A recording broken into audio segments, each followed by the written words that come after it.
Hey all, welcome to Circle of Tone, and today we have, surprise, it's not a Metallica reaction. This actually is probably the most delayed reaction to Metallica, and we're talking decades, for my channel. Now, I am the biggest fanboy of Metallica.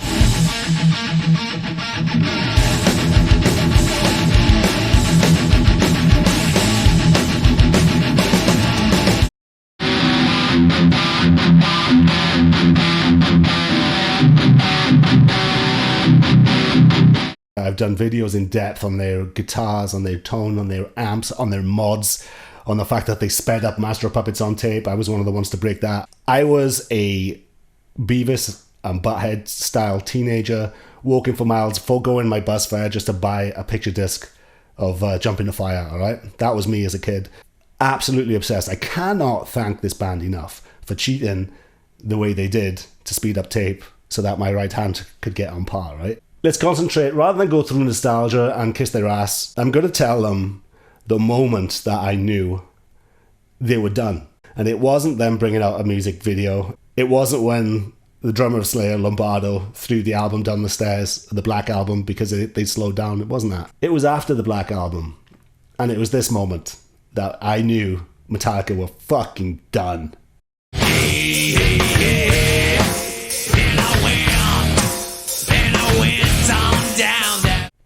Even at the time, and this is the first time I'd heard it in media, the DJ said, you know what, I'm going to get some complaints.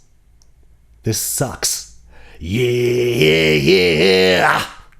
He was like, this is lame. And he was like, Metallica, what are you doing? And it was for like a big soundtrack, big cash grab, like a really overblown music video for it and everything. It was butt rock. So after that, pretty much everything they released was just god-awful. And this stuff they've been releasing now isn't even the worst of it. And I think the saddest part, what made me do this video, the comments. Now, you might have noticed a little twist in my videos recently. I've said it for years that there's not enough assholes in rock and metal, all right? There's too many nice guys. There seems to be too much of a thought police going on with rock and metal right now, where everything has to be cordial and nice, and you know, if it's not for you, it's not for you, don't shit on it, and that type of thing. And I'm like, you know what, I'm just gonna be honest. I can be a dick. I can be a dick, right? Who cares? Grow some fucking nuts. The comments that make me even more sad than this sucks, you know, from the Lulu era or whatever, all these nice comments from really good people, really nice fans saying, you know, this might not be their best, but I'll support them forever. You know, it's great to see them going at 60 years old and that type of thing. And I'm like, oh man, if I had written that and put it out and I got these really nice people just saying, oh, you know, nice try, guys. You know, still rocking out. Can't wait to see you in Sao Paulo for $400.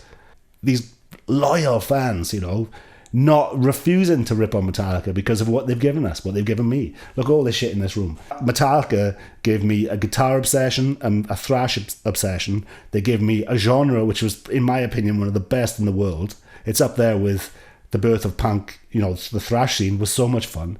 It's given me alcoholism, which I've kicked.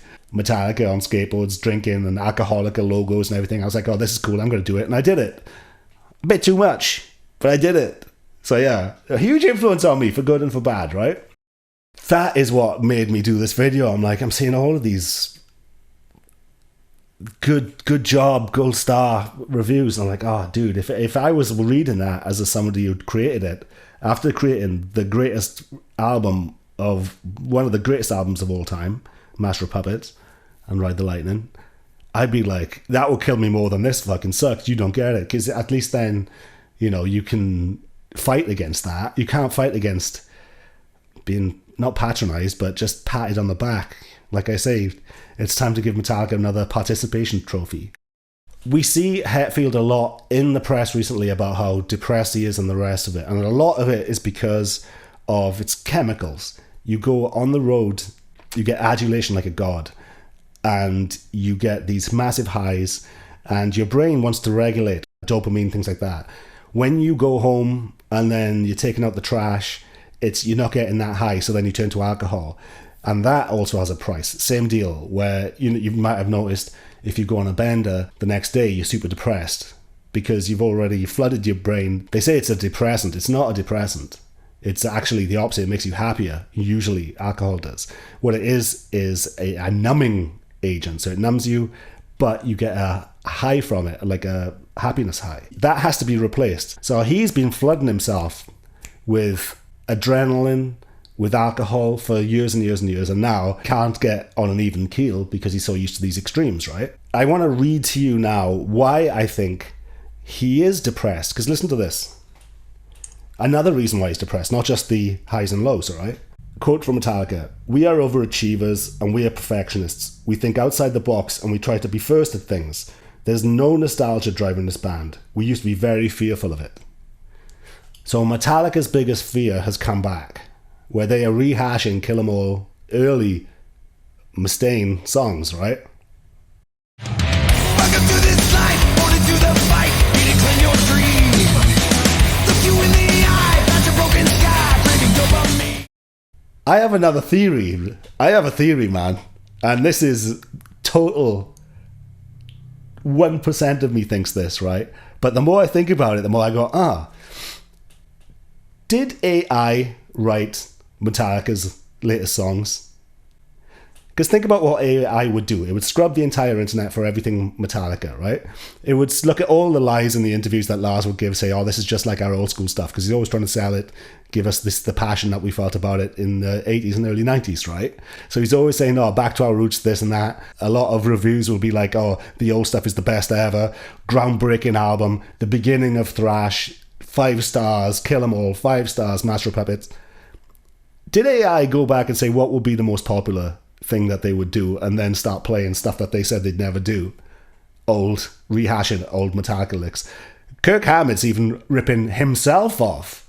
He's playing his own licks on that song. He's played these on past in other songs, so his memory can't be that bad.